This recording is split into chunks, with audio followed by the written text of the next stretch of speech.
What's going on, everyone? Juicebags here, and welcome back to some Dungeon Defenders 2. Sometimes you're just in the mood to chillax it out, and Sunday afternoons are definitely that for me. So here is another Sunday afternoon chill build.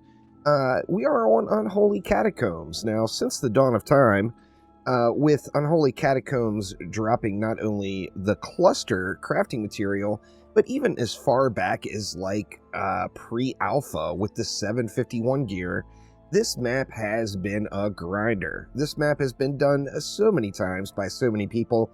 It is just an awesome destination for some sort of AFK chillaxing build. So we are going to be focusing on the Hunter once again. We're going to be using some Spectral Knights. I'm going with Spectral Amplification, Mass Destruction, and Destruction.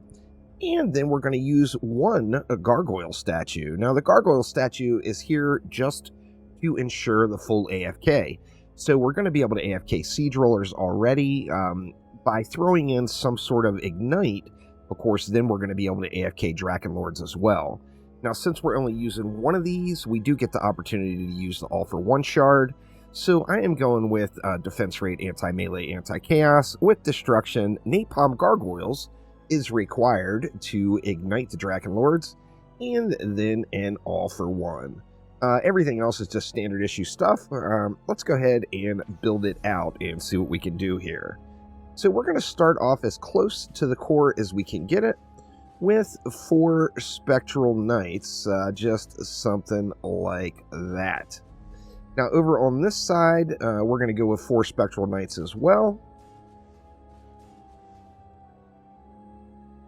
And then for the last lane, we're only going to go 3 Spectral Knights, and then this is where we're going to throw in our Gargoyle. So let's go ahead and just drop a Gargoyle, say right there.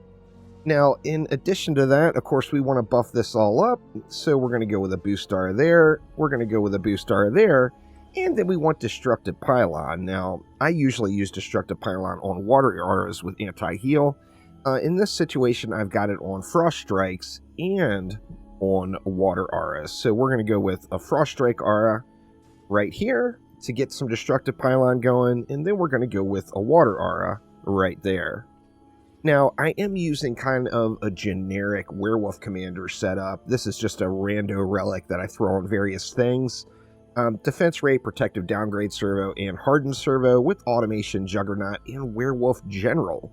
Werewolf General, of course, is going to give us an additional tower boost, and we are going to throw that in right at the front. That way, it's boosting up each one of the stacks. Now, after these are down, you, of course, are going to want to continue the buffage. So let's go ahead and go with a Buff Beam. We'll slap that just right through everything here.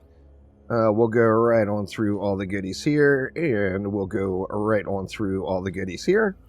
And then that's going to leave us 60 left for some Reflect Beams. Now, it is pretty safe to say you could remove these Werewolves and the Reflect Beams and go with more Spectral Knights. However, since this build is fully using AFK in mind, and for the Chillax build, we're going to throw the Werewolf General in as a just-in-case. So if anything does make it up here, then of course there's going to be a pretty much unstoppable wall there, ready to get the job done. I'm going to go ahead and throw 2 upgrades on each lane. We got 100 left. You can throw that on whatever. We just dropped it right there. And then we're going to go ahead and get our chillaxing on. So perfect for Netflix, perfect for watching your favorite show, or if you just want to play and want to do something else on the side. This is a full-on get up and walk away build. There is 0 required as you run this. Now with that in mind, obviously this is all decked out in 10 of 10 mods. If you don't have 10 of 10 mod setups, but you do have all the shards and everything required, you can still do this build, but then you're going to have to add in a little bit of hero DPS just to help out on those bosses. Taking a look, we got something sneaking around over here, or nope, it died off. Even the chieftains are dying, really, before it gets to the walls. I was kind of pleasantly surprised to see exactly how powerful this build is. The first time I did it, I threw the werewolves there just because I assumed I was going to need some walls, particularly to hold back the chieftains. However, the Spectral Knights are at max range now that you've got everything on there. We've got a range pylon going. Additionally, we've got a diffusion on our buff beam. You see, we're not all the way to the max, but we are pretty close without putting anything into it. And it just allows for massive damage way down low in the lane. You see Spectral Knights just going ham everywhere. Now, in addition to that, the attack path of the Spectral Knight is very wide. So it's going to hit enemies all the way over to the corners. Obviously, you see the pile of mana here. It's going to do great there, but it's going to hit enemies all the way over to where they're making the loops to come up the stairs. So, extremely powerful build. I've been digging it. I don't grind this map a ton anymore because I will normally do Big Bird instead. Get the extra cluster and have a chance at getting one of the Ember Mount weapons. However, when it comes to just AFK and chill, you really just cannot beat this build, as it's just gonna shred everything there. Now, the siege rollers do take forever to kill. If we get a siege roller here, we don't have one here, but if we get one, I'll show it. However, you don't have to do anything. So if you do want to be active and get in there and get some damage in on those siege rollers, it is going to make things go way faster. And, you know, obviously then it removes the AFK value of the build itself. However, it's going to make it run much quicker. As with any turtle build, the downside of turtle builds are the maps generally run slower. You're not killing enemies as fast. You're not spawn camping. So it's going to take a little while to get the waves completed.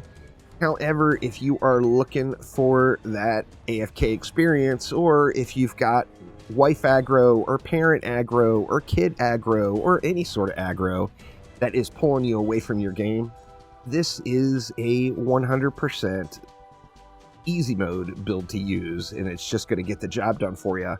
And you're still going to be able to get your grind on, even though you may not be even in the same room that Dungeon Defenders 2 is running on.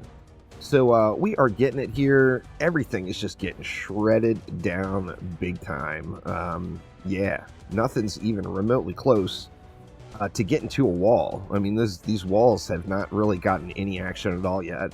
In fact, I think the only thing that might even get close to a wall would be a siege roller if it's not killed fast enough.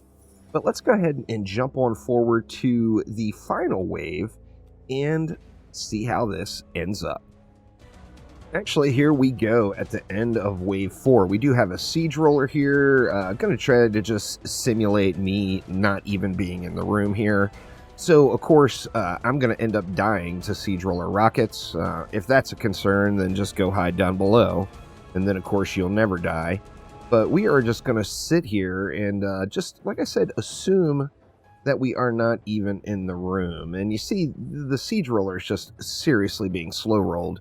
That Frost Strikes are is keeping it completely stunned up, barely moving. Now, Diminishing Returns, of course, is adding up super quick on it.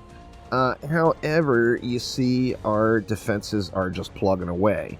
Now, as this siege roller gets in a little bit closer, let's watch it over here. As it gets in a little bit closer, then, of course, our werewolf is going to kick in and start slinging at it. And that is going to give us just even more damage on top of it. Additionally, you got the gargoyles. Even though the gargoyles are just front side killing the siege roller, they are going to get some poundage in. There is no doubt. So taking a look, siege roller is just past halfway mark when it made it all the way up to the top of the stair. Barely moving still. And then now it's got the full enchilada spraying at it. We got the werewolf going ham. We got the Spectral Knights going ham, and we're going to have some little gargoyles flying out there here in no time. Are they there already going? All right, yep, it looks like the gargoyles are already going here. So here we go. Now let's take a look at what happens when the siege roller makes it into our werewolf. Well, now the werewolf is just going to be getting some nice damage output from being just a full-on slappy boy. We got automation on there, so when the siege roller starts doing damage to the werewolf, oh, it's just a non-issue, as the werewolf's just going to heal through it, and you're going to be able to just full-on AFK that siege roller action. You see our werewolf has taken 0 damage. It's actually taking the damage and healing through the damage all in the same tick. And yeah, you get just absolute beast mode there. Now here we go with wave number 5. As you see, I haven't spent any of the mana, so we haven't done any upgrades outside of what we did earlier in the match. We got another siege roller here, we got a Malthius and an ogre, so we didn't get a Drakenlord here. The gargoyle doesn't do anything except hit the Drakenlord. Now, obviously, it's going to get some damage on for a siege roller. Let's actually see how the Orc Warlord does. The Orc Warlord might make it all the way up here to a wall. That is the only time the gargoyle's getting any action in, but once again, with the goal of this being a full AFK build, we had to put something in for Drakenlords, and the gargoyle is what we're using to counter those Drakenlords. So it looks like the Orc Warlord's just going to get handled. Yeah, he's big booms. So even the Orc Warlord didn't make it through to the wall. So definitely pretty sound. These Spectral Knights are just beasts. They put out really good damage. They have fairly decent range. They've got a very wide attack cone. And yeah, they're just able to really get it done. We see we got an Ogre rolling around here. We got our Siege Roller coming up from the bottom here once again. And let's see how this one goes. This Ogre hasn't taken much damage yet, but it is about to start getting slapped like crazy. Oh yeah, and the Ogre down. And now, once again, we get that Siege Roller experience one more time. Really going to be a non-issue. Malthius is going to slow things up as well and make things take a little bit longer to run. But if you're wanting to chillax it out, this build is definitely going to get it done for you. So once again, we will simulate the pure AFK and assume that we are not even here looking at the screen. Yeah, good stuff. So Malthius is finally in range and just getting pounded down. So Malthius is done for now.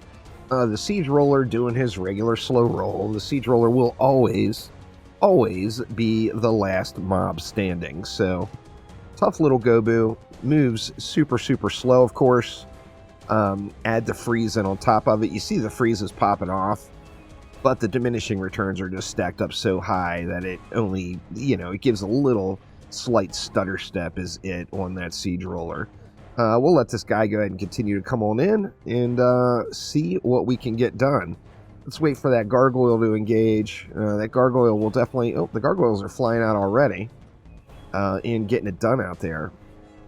Werewolf is now in the mix. And yeah, we're just able to do it. Now, I got my pet hit here as well. The pet, of course, isn't doing a ton of damage, but it is putting in a little damage also. And let's watch that werewolf's health once again. Now remember, this is an unupgraded werewolf, so just really able to just beast it out. I mean, they just live forever. Werewolves are just incredibly powerful, there's no doubt. And we got the full-on slow roll going on the Siege Roller now, but as you see, that werewolf's just not going anywhere. So we're actually even getting some explosions in from our Reflect Beam now. I don't have it set up to do any damage at all. But if we were to set that bad boy up with some damage, boy, that would definitely help out too. It's getting it, just about there. Definitely could shave 2-3 minutes off the runtime of this map if you just got down there and DPS'd and helped out a little bit on these Siege Rollers. This map does have a ton of Siege Rollers in it.